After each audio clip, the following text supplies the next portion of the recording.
This is the Art of Darkness podcast with Kevin Kautzman. And Brad Kelly. We're a couple of very online writers interested in the dark side of what drives creative people to create against all odds. This show is about art and the people who make it, what it costs them, and what it takes to bring something unique and impactful into the world. Each episode, we excavate the life and work of an artist you might think you know. Don't worry, they're all safely dead. On every episode, we try and find out just what the hell was wrong with them and how they worked through their darkness to create something that lives on after them and continues to move culture. Find us online at artofdarkpod.com and on Twitter at artofdarkpod.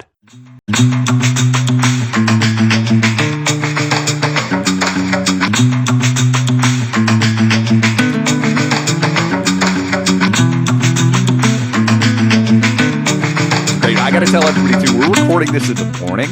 I'm in the middle of rehearsals for my play Moderation, which is going to be at the Hive here in St. Paul, Minnesota, October 3rd to the 13th. Moderationplay.com 2024. If you're in town, please come on out. I would love to see you there, moderationplay.com. But we're in rehearsals, and so I'm like, Brad, I gotta do this. Yeah. I cannot stand crosstown traffic. And the traffic here, it starts at 2:00. Now, It's here. It's the same way, man. Does no one work anymore? Nobody works. Nobody works a 9 to 5 anymore. No. Some of us work like a 7. Some of us work like a 7 to 6 or something. But nobody works an actual 9 to 5. Very, very strange. In any case, this is unusual for us. I don't know if you can hear it in our voices, but it is in the AM. We don't usually do a core episode in the AM, but here we are. We are. Yep, You're doing a fine job, right. Brad. Thanks, man. Right. Yeah, so I'm about to leave aside this Nigerian history thing, except to say, the way that the sort of Brits left things, where you had these multiple groups, largely ethnic/religious groups, who were all in tension with each other. The Muslim Northerners, the Fulani, who got their share of power in the new sovereign government. The Christian/conservative Igbo, who also got their share of power, and then the Yorubas, who were largely on the outside, and that's more or less where Fela comes from, is out of the Yoruba. But of course, there are blurry boundaries between all of these groups. It's not that distinct. But after independence, there is just a endless, and we're not going to go through every step of it. There is an endless cycle of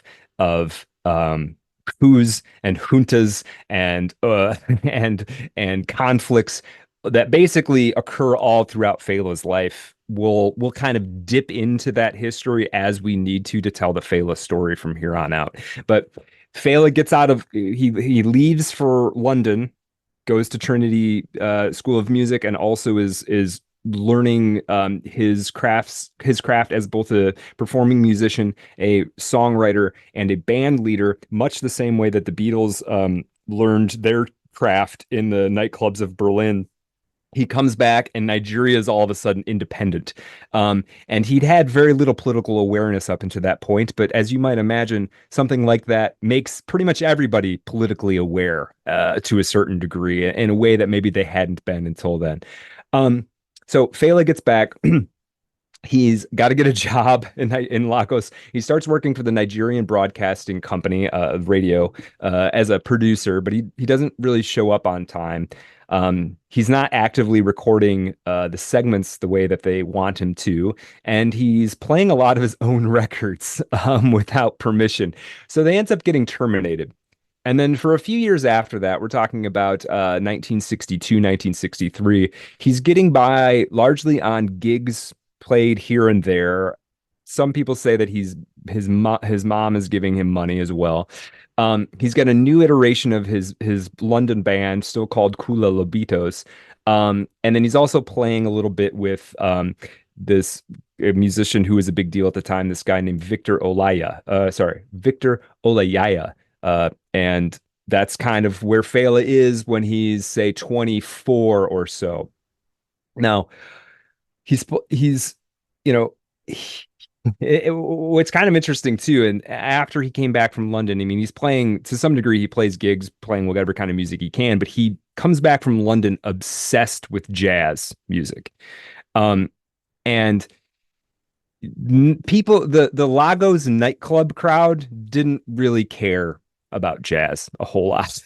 Interesting. Yeah. Even at one point, Fela's mom says to him, "What's wrong with playing music that your people understand?" Something that his mother says to him. The old joke, right? How do you make jazz music? I don't know. Push a blues band down the stairs. Right. Right. That's about right. No, I mean, I love jazz music, but like I love jazz. Yeah. It could be a little up its own self. Mm-hmm. Yeah. But the thing that I think is important to understand is because Fela has not yet come up with the Afrobeat sound.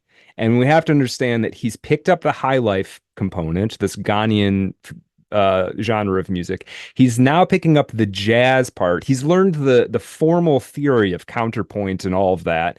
Now he's sort of gestating in this jazz thing. He's almost got all of the pieces he needs to make Afrobeat, but not yet, right? That's still sort of in process. And another thing, he's also not yet Fela. He's a talented, extroverted, self-possessed guy, but he's not this iconic firebrand dude yet. And at this point, the missing ingredient, and there's a couple more that we'll get to, but at this point, the missing ingredient is marijuana. 1966, he starts smoking marijuana, mostly because he was sleeping with this girl. I mean, he was married, but Fela never even pretended to be faithful to anybody on this front. Yeah, I mean, this is of the guy who, of all the people we've covered, this guy is he feels like he's among the most unemployable. Yes. For whatever reason. Yeah. I can't explain it, but it's probably the documentaries I watch. But it's like, can you imagine this guy showing up to work, punching a card? It's not going to happen. No, we can get into like what his politics were sort of theoretically. Pan-Africanism is something he called Blackism, Nkrumahism. Fela was an anarchist at heart. That's what he was at heart. He may have had ideas about what the government should do here and there or whatever, but I think fundamentally he was a man who did not believe he could be governed, right? So the whole cannabis marijuana thing. Now, cannabis is it's one of those things that has different effects on different people, right? And for Fela, it certainly had creativity spurring effects, but it also had potent libidinal effects. For Fela, sex and cannabis went together like what are two things that go together? Peanut butter and jelly. Peas and carrots, name your thing, right? And bangers and mash. Bangers and mash. There you go. Go. For him, it was important, and as part of his creative, motivational structure, sex was also hugely important. Okay, there's a reason why he married 27 women simultaneously. Okay, we'll talk about that. We'll talk about that later. Okay, so 1966, he's a stoner. And then another thing comes along. This guy, Geraldo Pino, comes to town. This is a popular musician from Sierra Leone. And with Geraldo Pino, Fela saw a successful African musician who was really, he just came through Lagos like a whirlwind. He had money, he had a big American car, he had crazy musical equipment. And Fela began to see a model for what he might be able to be on stage, not only on stage, not only on record, but also as sort of a public persona. And then Geraldo, 27 wives. It's just that is a one for every day of the month, practically. Right. It's nuts. Gracious. It's totally nuts. Yeah. That is an entire classroom of spouses. It's one might say too many. Right. How many days of Sodom is too many? Right. We decided at 3 or 4 days of Sodom on the now famous Marquis de Sade episode, which you can get behind the paywall. Yeah. It's too many. Yeah. Right. Yeah. Frankly, one's enough. One's great. Listen. Yeah. That is our culture. That's true. Yeah. It's invisible to us. This bias is invisible to us because it is our culture. 27 seems like excess. I mean, yeah. It's a lot. You know what it is? You know what I'm imagining? You remember that game show in like the 80s and the 90s where people would supermarket sweep? Do you remember that? Where they're grabbing as much. That was Fela and his wives. Yeah. Honey, get in the cart. Yeah. I just thought we just did a Costco order here at the house the other day. Absolutely. And we got 5 dozen eggs. And I was like, that seems like too many eggs. That's a lot of eggs. That's amazing. It really is amazing. And and it's just a nice reminder that like the things could always be different. You could always right. But it is amazing to think that if you tried to do something like that in the United States now, you would be the federales would be at your door. You'd get Ruby Ridged. Which really makes you think. Well, they weren't coming for Fela yet in their part of the story, but they're going to come after him. Okay, hard. Interesting. Yes. Okay, fellas, don't get any ideas, is what I'm saying. Yeah. Sheesh. Now, let's talk about this Geraldo Pino guy coming through. Geraldo Pino brought another thing, which is another one of the missing ingredients for Fela to become Fela, and that is James Brown music. So when you think this is the stew you have to think about as what we're throwing into the pot to make Fela and to make Afrobeat. Ghanaian high life, British colonial rule, and then sudden independence. Jazz music, copious amounts of marijuana. James Brown. That's the next additive. And it's around this time that Fela starts to realize that he has to, quote, be very original and clear myself from my mess. I must identify myself with Africa, and then I will have an identity. Okay, so in 1967, after gigging in Ghana for a while and scraping together some money, he comes back to Nigeria. He bribes the press to come to a press conference and announces that he's going to start performing and recording in a new style called Afrobeat. So, there's another thing that goes on. Well, let's talk about what Afrobeat is. Just give me a few minutes here to tell people what Afrobeat is. And if you've never listened to Fela music, there is a Fela Kuti playlist. There's like 12 or 15 songs on our YouTube channel. Go there, check it out. Just listen to one or two of them. My personal favorite, I'm not going to say it's his best, but the one that I listen to the most is a track called Noise for Vendermouth. It's just great. They're groovy. All the songs are like 12 minutes long or more. The vocals don't usually kick in until like minute 8. And it's just a dance. It's just a groove until then. Usually, every song is obviously a little different, but some of them are incredibly sophisticated orchestral sort of arrangements of a large number of players. Well, but let's kind of talk about this a little bit. So we say that Fela has sort of created the genre along with his drummer Tony Allen, who's an incredibly talented drummer. We talked about how this is basically a combination of West African high life, which is a sort of a Ghanaian genre. Another part that has to be factored in here too is what they call brass band high life, and this is music that was developed in European military forts in West Africa. This is, I think, a relatively under-discussed part of the development of modern, I guess, generally speaking, pop music, is the influence of military bands. So the DNA of the military band is huge in American jazz music already. Like, it kind of came out of players who had been in military bands together, taking those same instruments and then like jamming on the weekends, right? Yeah, that really makes you think. What's the probably the most influential album of the last century in pop music? Sgt. Pepper. Yeah, that's a good point. Right there. That's interesting. Yeah, they knew they would have known that too. Mm-hmm. Yeah, for sure.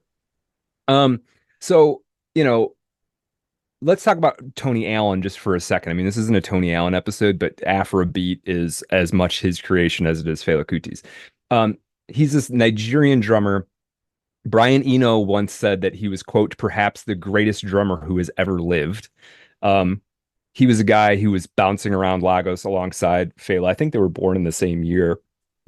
Big into high life, big into American jazz. He studied guys like Max Roach and Art Blakey, right alongside African music legends like Kofi Ganaba. So, now, weirdly enough, in this book, This Bitch of a Life, Tony Allen barely gets mentioned at all. And part of the reason for this is Fela's poor handling of his finances, and you might imagine why he didn't handle his finances all that well. Having 27 wives and being stoned 24 hours of the day does not lead to handling your finances particularly well. I'm not saying don't have 27 wives and don't smoke weed. I'm just saying you can't do that and also get your taxes in on time. That's all I'm saying. So Can you imagine really imagine the paperwork in contemporary America if that was your? Oh my God! Can you imagine? Right. Yeah. Well, and once the Fela Kuti thing really got rolling, his if he went on a tour, it was like 70 people went. Right. Right. Yeah, we would call him, you'd call him a cult leader in our yes. culture. But over there, I don't know what you would say, but he's just a leader. He's like, I guess I'm sure he was an exception. I'm sure this wasn't normal. Yeah. No, there weren't a lot of guys. There weren't a lot of guys like him. There were. It wasn't super uncommon for a man to have 2 wives or maybe even 3 wives. Whoa. But almost nobody had. Probably nobody had 27. He might have been the only guy who had that many. Right. Head of household. Yeah. Right. For sure. All the deductions. You're paying me, bitch. Right. Right. Everybody wants to solve the birth rate natalism problem, but nobody wants to hear solutions. Right. We call this the Fela initiative. Fela method. Yeah. Yeah, the Afrobeat method of natalism. Yeah. For some reason isn't appealing to the Presbyterians. Yeah. Huh. Weird. Yeah. Yeah. You don't need a conference, you need Afrobeat.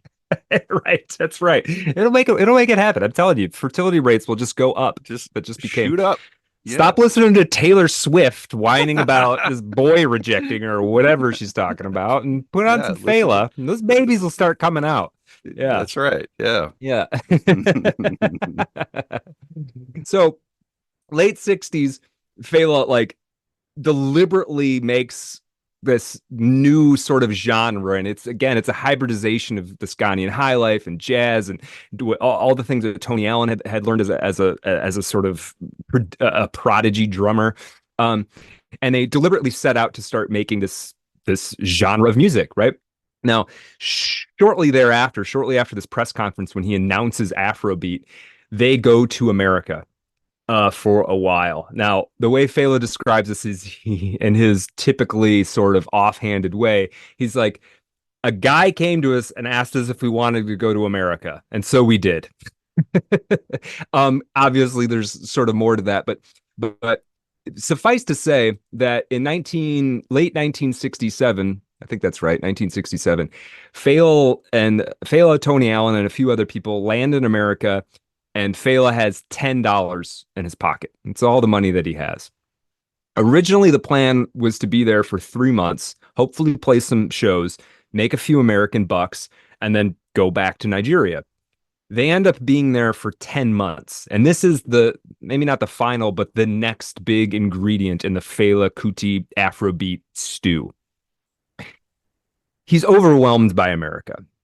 He recalled seeing skyscrapers in New York because he first landed in New York, though he'd spend almost all his time in Los Angeles.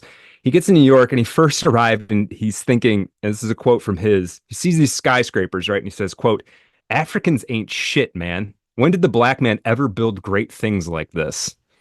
Now, I only point this out to make, not to make some kind of racial point, but rather to highlight Fela's sort of naivete at this point. This perspective will change over time, but he's not even really particularly politically aware of anything at this point. He's a stoner who loves playing jazz music fundamentally, right? In Los Angeles, they get a regular gig at this club called the Citadel de Haiti, which happens to be at 666 Sunset Boulevard. Oh, sorry, 4 6s. I think I might have said 3. 4 6s Sunset Boulevard. This is a club owned by Bernie Hamilton, an actor who would later become best known for playing Captain Doby on Starsky and Hutch. Fela lives in Hollywood in 1968-69, playing this club 5 to 6 nights a week, making about $300 a week for the 7-piece band. So the 7-piece band, they're making like $2,500 a week in today's dollars, playing at this club every night. They're given a crappy place to stay, and one of the best Fela albums is actually recorded in this time. People who are out there, you might miss this one. Check out the 1969 Los Angeles sessions. Sometimes it's called Fela Fela Fela. And they were pretty popular in Los Angeles at this time. They had a pretty good thing going. He met Jim Brown, the football player / activist guy there. They met Melvin Van Peebles came through. He started to meet like life. a bunch he's in Lagos. He's in London. He's back in Lagos, and now he's in L.A. Yeah, in 1969, right? God. Yeah. Yeah. Alternative ways of living, man. For sure. Yeah. Now, while he's playing in this club in Los Angeles, he meets this woman named Sandra Smith, also known as Sandra Isidore, who she ends up being crucial to Fela's political awareness. She was a Black Panther, and she was a political radical. When they met, she had just gotten out of jail doing a 3-month stint for beating up a police officer at a protest of some kind, right? Let me read a little bit about this. This is Fela's words. Quote, Sandra gave me the education I wanted to know. She was the one who opened my eyes, I swear. She's the one who spoke to me about Africa. For the first time, I heard things I'd never heard before about Africa. Sandra was my advisor. She talked to me about politics, history. She taught me what she knew, and what she knew was enough for me to start on. Sandra taught me a lot, man. She blew my mind, really. She's beautiful. Too much. Nothing about my life is complete without her. Sandra was the woman, I swear. I was heavy into the book she'd given me to read. It was the first book I'd read since I stopped reading all that nonsense from when I was in London. The only book I'd read then was a music history book for my college exam. But this book, I couldn't put it down, the autobiography of Malcolm X. Now, I don't know, Kevin, have you ever read the autobiography of Malcolm X? It's incredible. I have not. I've heard it's very good, though. Yeah, it's incredible. I can see how a person would read that and like some light bulb goes off that had been laying dormant. Let's see. Reading a little bit further on. This man was talking about the history of Africa, talking about the white man. I'd never read a book like that before in my life. After Simon Templar, that fictitious man I wanted to imitate, here was a true story about a man. Can you imagine how it took me? I said, this is a man. I wanted to be like Malcolm X. Fuck it. I wanted to be Malcolm X, you know? I was so unhappy that this man was killed. Everything about Africa started to come back to me. Then one day I sat down at the piano in Sandra's house. I said to Sandra, do you know what? I've just been fooling around. I haven't been playing African music. So now I want to write African music. For the first time, I want to try. Then I started to write and write. In my mind, I put a bass here, a piano there. Then I started humming, then singing. I said to myself, how do Africans sing songs? They sing with chants. Now let me chant into this song, la, la, la, right? So this is sort of one of the final ingredients that Fela needs to make Afrobeat, make Fela, make Africa 70 and Egypt 80 his bands. Now, if you want to hear that first, what he refers to as his first African tune, you want to look for a song called My Lady Frustration. And My Lady Frustration is about... So we said Fela was never faithful to anyone. I mean, he's married with children back in Nigeria while he's having this relationship with Sandra, and he's got other girlfriends too. Sandra did not tolerate this crap, and she would physically attack Fela if she saw him flirting with other women or whatever, right? Eventually he like kind of convinces her that, he's going to sleep with whoever he wants to sleep with. And she sort of backs off on all of that. But this song is about her frustration with him. And this is a song that he credits with being his first African song. You can find that on the 69 Los Angeles Sessions album. So after 10 months in LA, Fela and the band, they go back to Nigeria. Now, there had been a should rewind slightly in Nigerian history. So 1967, I'm sorry, what year did this actually kick off? The Nigerian Civil War in the late 1960s. So this is a major event, and I'll just talk about it a little bit because this sets the stage. This is like in Fela's time post-independence, this is like the most significant historical event probably in Nigeria. So what happens is there's a coup, and there's any number of coups in Nigerian history. This northern Fulani leader named Amadou Bello was assassinated, as well as Abubakar Balawi, the northern Fulani first prime minister of the Nigerian Republic. They're assassinated along with a bunch of other leadership, and they're all killed. Well, as people know, a coup is when the military basically takes over, right? It's a pretty consistent historical thing that coups happen in places that are somewhat destabilized and authority is not secure. A point happens where the military sits around and goes, "We don't like that guy, and we have all the guns. So we'll just take over, I guess," right? And so happened in Nigeria. Now, these guys, when that happens, they start shooting at leaders. Mm-hmm. The cadence of that they start shooting at leaders. Well, there's probably like a lot of dehumanization that goes ahead of that. They're probably unpersoning entire classes of people and their leadership, and methodically over years using mass media, and then they start jailing their opposition. Yeah, and then they start through manipulation of the legal system. Yeah. Yeah, and then they start shooting at the leaders of anybody who might stand against them. Right. And elections start to get funny. Yeah. In Nigeria, in places like Nigeria, in places like Nigeria, right? Yeah. Artofdarkpod.com. Right. Right. On Twitter at artofdarkpod. Yeah. Yeah, I don't know anything. I mean, this is all strange to me, but I'm going to wade through it. Yeah. Can't imagine living through something like that. No, insane. Okay, so there's this there's this coup. The guys take over the government.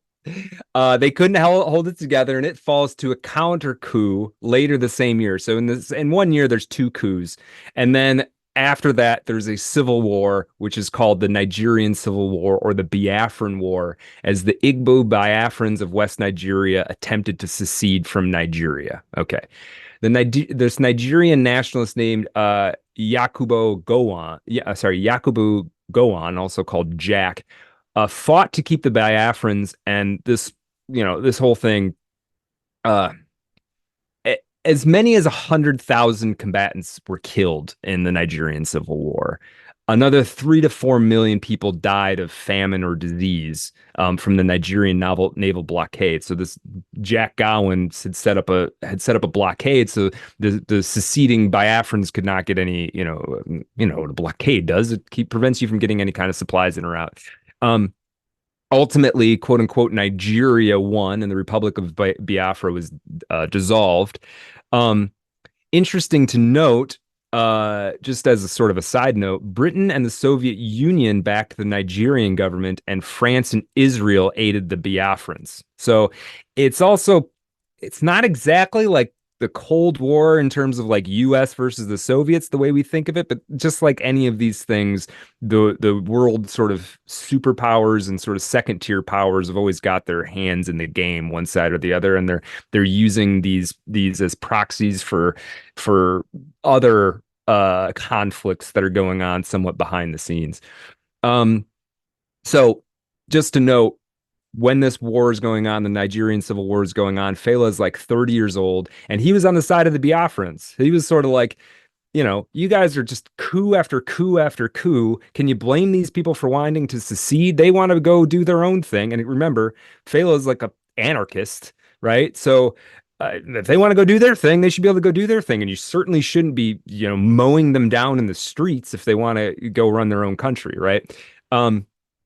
So, Fela starts speaking out about that. It's probably one of the first major political things he starts speaking out against is the suppression of the Biafran secession, also known as the Nigerian Civil War.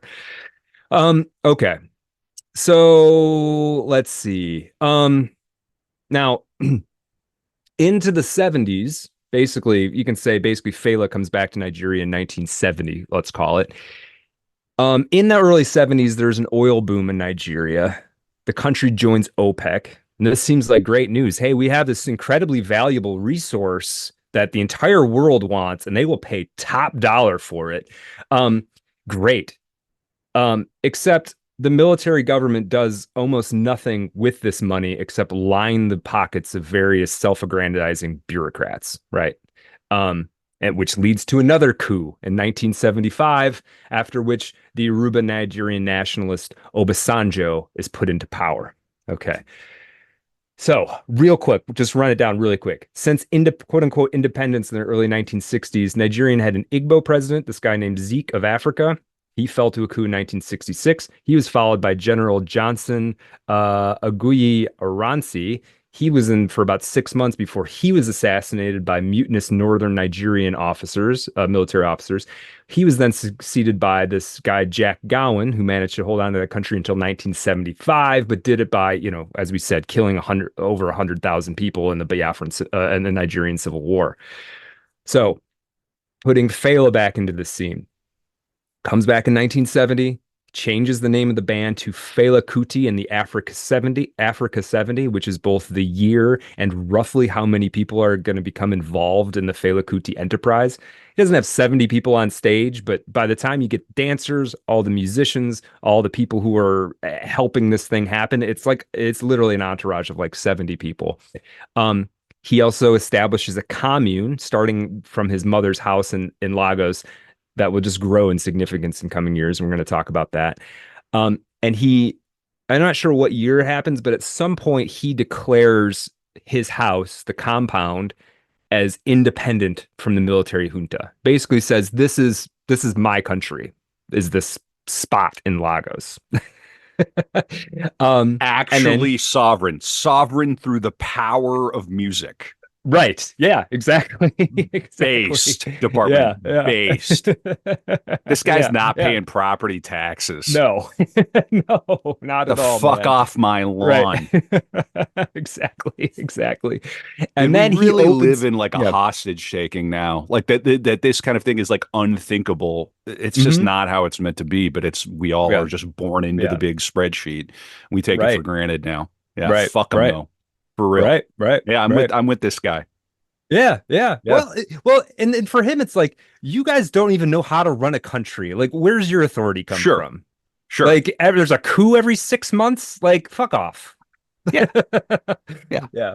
We find oil, and then we're still poor somehow. Right. And we're so civilized here. We're one bad month for the supply chain away from this, too. Yeah. So let's not pretend that we're somehow, that's above it all. Yeah, that's a good point. He opens what would be the first of a handful of nightclubs, eventually building up to the shrine, what's called the African Shrine, starting in the early 1970s. And now, before he left for Los Angeles, he'd had some name recognition around Lagos, but mostly just like, mostly people who were like actively going out to nightclubs would kind of know who Fela was, right? But after he comes back from Los Angeles, sort of on fire with all this sort of black nationalism stuff, we now have all of the pieces, all of the ingredients of the Fela stew, right? He goes hard in the 70s, okay? And he starts this sort of like vertically, and he wouldn't have described it this way, but this vertically integrated lifestyle business art where shows, albums, the commune, the club, records, and ultimately there'd be dozens of records, right? And I want to talk about briefly about the live show because that was the thing that was maybe most consistent throughout the rest of his career. If you look up Fela Kuti on YouTube and listen to some of the music, you know, we talked about this a little bit before, like there's only the rare track is less than say 10 minutes long. You'll find an album is usually somewhere between 2 and 4 tracks, right? And they're geared for dance. They're geared for you're at a nightclub, you're having a few drinks, and you're just going to get into this like ecstatic dance frame of mind, and you want that song to go on 10 minutes, right? Because it's got a groove to it, right? It's not a 3-minute catchy pop song. It goes places as time goes on. Now eventually his shows, he would play like multiple nights a week. He would play like 2, 3, 4 hour long shows at his own nightclub, which was like across the street from his compound, right? So it's like it's all he's like he is. I like the way you put it. He's sort of like a music warlord. Like, you know, you could see him like gaining territory over time as time goes on, right? I'm also reminded of Junior Kimbrough. Yeah, to a point. Yeah, for sure. Now within the compound, the rules of Nigeria, the law of Nigeria doesn't hold a whole lot of sway. Eventually he would house more than 100 people at the compound. Marijuana, which was strictly illegal in Nigeria, and you could get up to 10 years in prison for possession, was smoked in the open. He had a free health clinic. As time went on, he would develop a free health clinic. He would take in almost anybody who wanted to live there. Like it wasn't a very formal process to live there. And of course, he had a whole bunch of women that he was living with in a polygamous fashion. Now, I will say, not all of these women were over 18 either. A lot of them were. Some of them weren't. It was a bit of a mixed bag on that front. Make of that what you will. Now, you combine this, though, in the 70s, he's developing this, again, this is anarchic compound. They're smoking weed. He's bringing in women, all kinds of women. There's a bunch of young men kind of around there. And then he's becoming increasingly political. And he's not only playing shows late into the night, the shows and the music itself are peppered with declamations of the military government, right? This very rapidly starts to attract powerful enemies, right? We're going to talk about some of the details of this, but excuse me, by the end of his life, Fela would be arrested over 200 times, mostly on BS charges that were just invented to shut him up. But the music goes right along with this, like where, you know, a blogger or a journalist or whatever might talk about the outrages of politics in the newspaper or on the internet or whatever. Fela's Samizdat was on the stage of his nightclub. And, you know, if you watch this, there's this great documentary from 1983 called Music is the Weapon. If you watch that, when people go to the nightclub, it's not clear.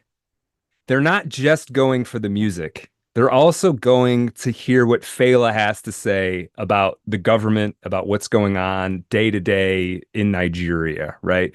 And so it's all kind of rolled together, which in this sort of fascinating way.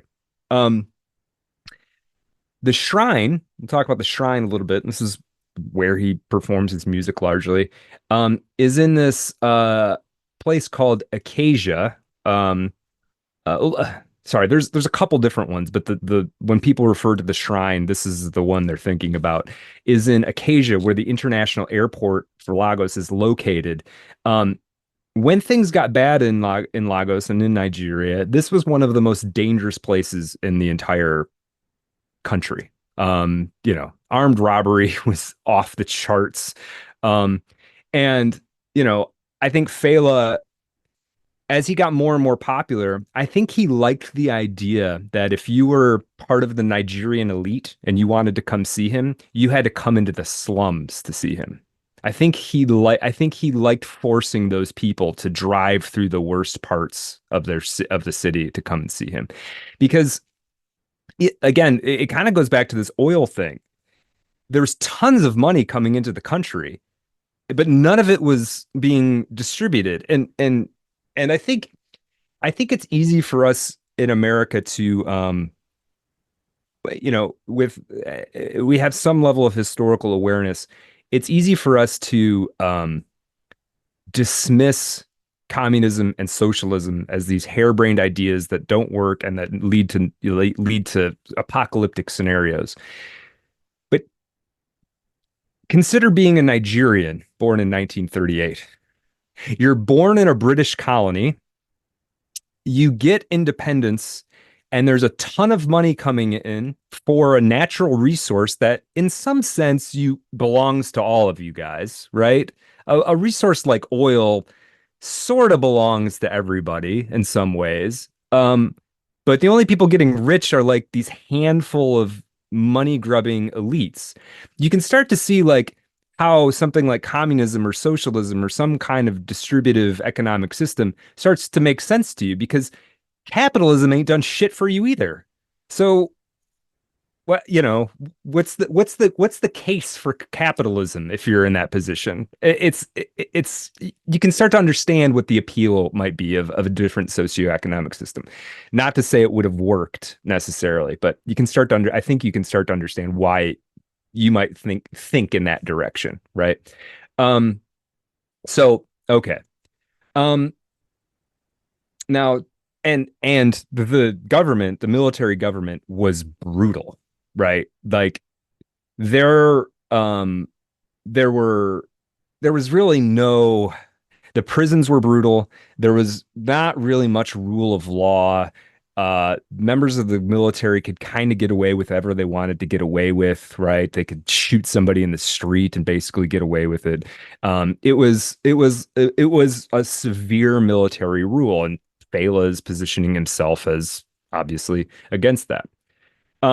We'll talk more about that, but I want to dip more into the music here for a second. So, starting in 1971, for a couple of years, Fela did this thing that I think is super interesting.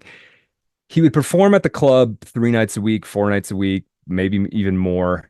And once he had a song really dialed in, he would record it. And part of getting it dialed in was not only figuring out all of the various aspects of composition, but also getting that feedback from the audience about what works and what doesn't, right? These songs were sort of, in their early stages, were somewhat amorphous. They're sort of gaining shape the more that they play them. Once he'd got it kind of nailed down, they would step into the studio, record it, and then he would never perform those songs again. So that had a few advantages, and he did this for a couple of years. Not, the legend is he did it for his whole career, and that's not actually true, but this had a couple of effects. One, it made it really crucial to go see him live, because as soon as that record came out, you could never hear that song live again, was the promise, right? It's like, right, he's not going to end up at a casino in the Midwest playing the hits. Right. So yeah. It's, yeah. And so you can see the appeal of that. And it's like, yeah, we probably should go check out what Fela's up to right now, because, 3 months from now, it'll be a whole different thing. Yeah. We're never going to do the uncanny death of Harry Houdini again. You got one night, October 26th in Hamtramck, right. Detroit, right, Michigan, baby. This year, 2024. artofdarkpod.com. Tickets are on sale now. Please come. It's going to be fun. Yeah, absolutely. Yeah. I can't wait to get into our costumes. It's going to be good. Yeah. I mean, I'm going to wear a huge cod piece. That's all I know. Absolutely. Yeah. I've got mine soaking now. Yeah, that's hilarious. 1970s, The Shrine. Talking a little bit more about Fela's live shows. Okay. When it was sort of at its peak, he would have 16 people on stage, right? Including dancers and all of that. Some of them quite accomplished players, obviously, like we talked about Tony Allen and this guy, Ego Chico, who is a tenor sax player. But Fela also incredibly musically gifted. A lot of the images you'll see of him, he's not playing an instrument, despite the fact that he was contributing a great deal to the composition. When the show's going on, he's the band leader, right?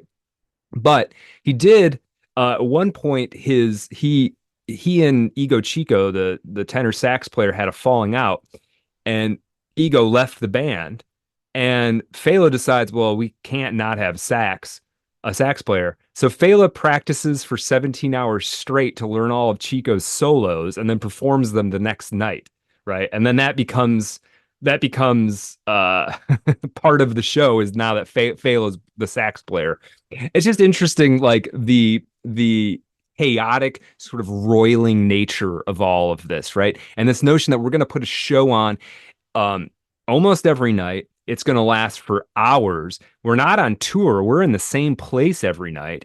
There's this, it comes off very different than like going to see whoever happens to be playing at your favorite venue this week, right?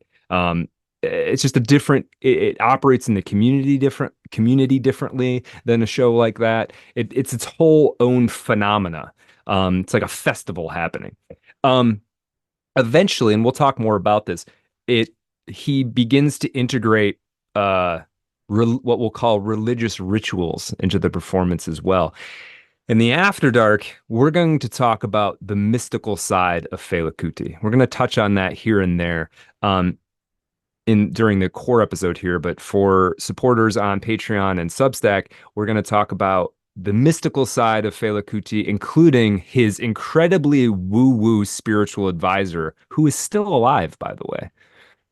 Yeah, so that would be pretty interesting. Open invitation to come on the pod. Art of Dark Pod. Oh, okay. Sorry. He's maybe. I mean, I don't know. He's a strange guy. We're going to talk about it. Okay. Professor Hindu is his name. Yeah. Okay. Yeah. Okay, cool. Cool. We're probably already mutuals. We don't even know it. We might be. He is on Twitter, actually. Makes me a little he makes me a little uncomfortable, to be perfectly honest. All right. You. I can't wait. This is very enticing, very exciting. Yeah, good. Okay. I'm going to read a little bit there's a great article from The Wire magazine, not Wired, but The Wire, the English, I believe English music magazine. Just read a little bit from that. Quote, sometime in 1974, Fela moved from his Surulere base to the former Ambassador Club, a famous night spot owned by the Lagos-based businessman and entertainment tycoon Chief Kanu. This club was rechristened the African Shrine, and it was here that Fela began to incorporate ritualistic elements into his performances, including the pouring of libations and ceremonies performed by a succession of visiting traditional priests, some of whom appeared from nowhere, it seemed, and disappeared just as mysteriously. There was a Cameroonian high priest who, it was claimed, had sacrificed a human being at the shrine and brought the victim back to life. We're going to talk way more about that guy in the After Dark, right? Okay. Now, as I've sort of implied or stated, as Fela's fame's growing in the 70s, he becomes even more politically charged, right? He's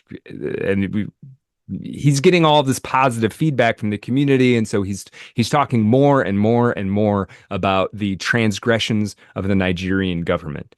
And while he'd been taking while this had been happening, the Nigerian government hadn't really done anything about it until April of 1974. April of 1974, Fela is chilling in his home in what would later become the Calcutta Republic, is what he would call it, chilling in his compound, his commune, and chilling with, who knows how many of the women who would later become his wives. And he's giving an interview about the corruption of the Gawan regime, how they beat people in the streets, how they're worse than the situation in South Africa. Fela had this point about the oppression of the Nigerian government, because there was a lot of talk about, through the 70s and 80s, about apartheid in South Africa, right? About sort of how the white-led government in South Africa was oppressing Black Africans, right? Fela's point was like, it's worse in Nigeria. At least there, there's like a logic to it. There's this racial component where the whites are trying to hold back the blacks and the blacks are resent it. Here it's Nigerians oppressing other Nigerians. Like there's no in Fela's words, the situation was worse in Nigeria than it was in South Africa. So take that for what it is. Um so he's having this interview at this compound, and 50 police officers show up. And they're cracking down on Fela. They're sick of Fela talking all this smack about the government at the shrine on a nightly basis, the growing crowds. And what is the easiest thing to crack down on Fela Kuti for? Well, it's hard to throw somebody in prison for something they may or may not have said on a nightclub at 1 o'clock in the morning. But it's really easy to prove that somebody is in possession of marijuana if they have it. And Fela always did. There was always weed laying around when Fela was around. So they bust him for pot. And at first, he has to spend the weekend in jail, and then they throw all of the women who were there into what Fela refers as welfare. Again, some of these women were under 18 years old, so there's this like, what do you do with them kind of thing once Fela's sort of the head of the household and he's in prison, and now they can take these women and basically put them in. It wouldn't be like child protective services, but like they become sort of wards of the state kind of until Fela's situation is straightened out. They send Fela home after this first night in jail, this first time. And then the next morning, the cops come again and bust him again. They bust him two times in 2 days, which is bizarre. And the second time, Fela is one step ahead of them, and he eats as much of the weed as he can get his hands on. So he's just like swallowing roaches while he's stuffing the rest of it down a sink, right? Okay. Yeah. And they haul him off to jail. Now, the police are very upset with him for eating the weed because this is how they thought they were going to get him. They wanted to put him in prison for a decade, right? That was the idea. If we can get him on this weed charge, he'll be in prison for a decade. That will shut him right the hell up. And so they know he swallowed it. So the idea is, well, we'll just have him in prison and we'll just wait until he shits. And then we'll take the shit and we'll be like, see, he had possession of marijuana, right? Easy. Case closed. Some of the other prisoners he's in, but he's Fela though. At the same time, he's famous. The average Nigerian, the average Lagos person loves him. So all the other prisoners conspire to help him out, and they basically swap slop buckets with him, right? Gross. So pretty gross. Yeah. Nasty. Yeah. So yeah. So ultimately, they're never able to prove that Fela had eaten the weed because all the feces that they find that they use to try and prove it doesn't have any marijuana in it. He's just sitting in prison, just ripped, just slow burn, edible, ripped for days. Yeah. Just days on end, high as a kite. Yeah. Yep. It's different when you eat it too. Whew. It is. Yeah. Now, Fela writes a song about this called Expensive Shit. This is about this whole scenario, and it's a jam. It's a total jam. Banger alert. A little on the nose, Fela. What are you gonna do? You're gonna tell him you're gonna give Fela Kuti notes. Right. Right. Just one of the wives whisks you away and makes you tea. Right. Yeah. So Expensive Shit, obviously about the scenario, but also largely about the ignorance and corruption of the Nigerian police force, and all going all the way up to Gowon himself. Now at this point, Fela, it's personal though between Fela and the government. Before it's like this is the political scenario that's happening and it's not fair, and I know a friend who got beat up, etc. Now it is personal. Fela has a 12-foot barbed wire fence put up around the compound. I believe it's around this time that he changes the name of it to the Calacuta Republic. And Calacuta was the name of the part of the prison he stayed in. It's named after it's a sort of an Africanization of Calcutta, where there was a terrible, like legendarily bad dungeon prison. And that's what he names his republic after, the Calacuta Republic. Um, and they raid. They raid him again in 1974, the Nigerian government. And this time they beat the hell out of him. And they beat up a bunch of the women that are there. Then later he was, and I'm not going to be able to follow all of the legal proceedings because again, he's arrested more than 200 times and he's basically always in court throughout the 70s and 80s for one thing or another, right? Later in, I think later in 1974 or early 1975, he was targeted by the police during a run of gigs in another town in Nigeria. And it continuously is escalating all the time until this guy, MD Yusufu, becomes the inspector general of the country. And he did not think of Fela as a criminal. And so things kind of eased up sort of for a couple of years, or not quite a couple of years, but at least a year, until this guy named Obasanjo came to power in 1975 after yet another coup. So Fela was already like getting pushed around by one military government. So there's a coup and then there's just another military government. To him, it's almost all the same. It's not any different to him. To them, it's different, but to him, it's just another illegitimate government holding on to power by force, essentially. Now, Obasanjo was probably not the worst leader necessarily out of the string of bad leaders of Nigeria, but he was wont to use the military to get what he wanted even more than some of the others, and to maintain this oil-based corrupt oil-based economy that was going on, and of course to silence critics.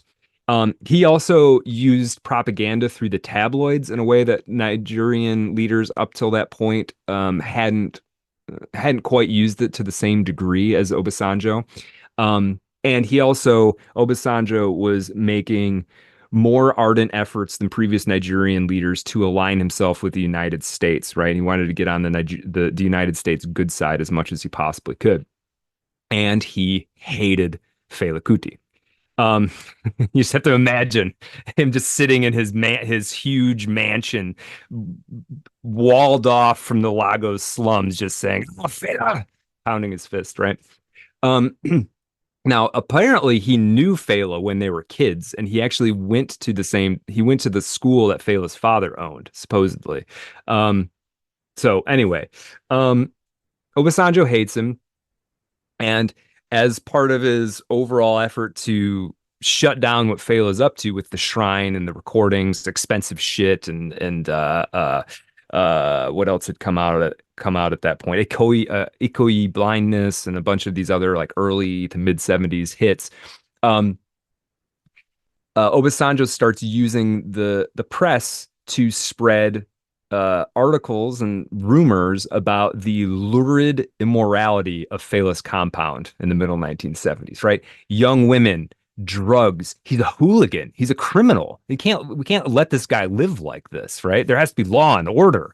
It's a den of they described it as a quote den of iniquity with Fela as the anarchic hooligan prince. And the thing is, that was true. It was true. He was the hooligan prince of an anarchy. Like government really is the idea that someone somewhere may be having more fun than the average person. Right. Exactly. Somebody somewhere might be having better sex than the majority. Right. Shut it down. Shut it down right now. Yeah, exactly. Exactly. Right. Yep, exactly. And somebody somewhere isn't being taxed. Right. You know? Well, that's another part of this whole thing. Yeah, like is every dollar being accounted for in the Fela Kuti Inc., right? There's a little bit of bartering going on. They hate bartering. So. They hate it. They don't like that. When you realize what the system is, that it's just this giant siphon to suck wealth out of every exchange, every transaction, and how totalizing it is. And yet we convince ourselves we don't live in a total state. Like, Right. Yeah. Don't we? Right. It's by crazy. any measure, you could take a feudal king had a fraction of the insight and even the impact into the daily life of a serf halfway across the kingdom than we have today. But it's democracy, so somehow it's okay. It's really surreal. Right. Again, it gets back to that kind of science you fiction voted quality for of everything. You voted for it, Kevin. I didn't vote for anything. I didn't vote for any of this shit. But it's a republic. Right. Okay. I didn't vote. You know what I mean? It's just, and it's just this momentum, and it just carries on and on and on and on. And we think we're so free, and it really is crazy. And we're never allowed a moment to catch our breath either. It's you are thrown onto a treadmill going at the speed of history, and they tell you that it's not. Right. They simultaneously say there's no treadmill, history is over, but then they throw you on a treadmill going full speed when you're 18 years old or whatever the fuck it is, or 12 even. You're in school and they're teaching you about. It's great. It actually is science fiction fucking crazy, the world that we live in, just our world. Yeah. Maybe that's the reason we do a podcast, is to try to make sense of it. I don't know. Yeah, absolutely. Well, and this is part of the value of a guy like Fela, whether you agree with his politics or whatever. He is certainly this guy who's just like, no. Yeah, it's not like that. Yeah. So I go back to, not to make this about me, but I remember when they first started talking about the social contract. I'm like, what? Who? No. Yeah. What? It doesn't, they take that idea seriously. Right. Doesn't make any damn sense. I didn't sign anything. I didn't sign a goddamn thing. But you use the roads, don't you? Yeah. That's all. It's their argument. Right. My roads. Right. Yeah. All right, let me read. I'm going to read a little bit from this. I like that we've got this Nigerian anarchist now in our catalog of friends of the pod. Very cool. Yeah, I like this guy. He's a mess, fun. But he is. We're trying to understand the artistic temperament on this show. Yeah, this guy, what else was he going to do? Right. And this is the thing. Yeah, of course he's got all these flaws and things, but it's like, if you're gonna.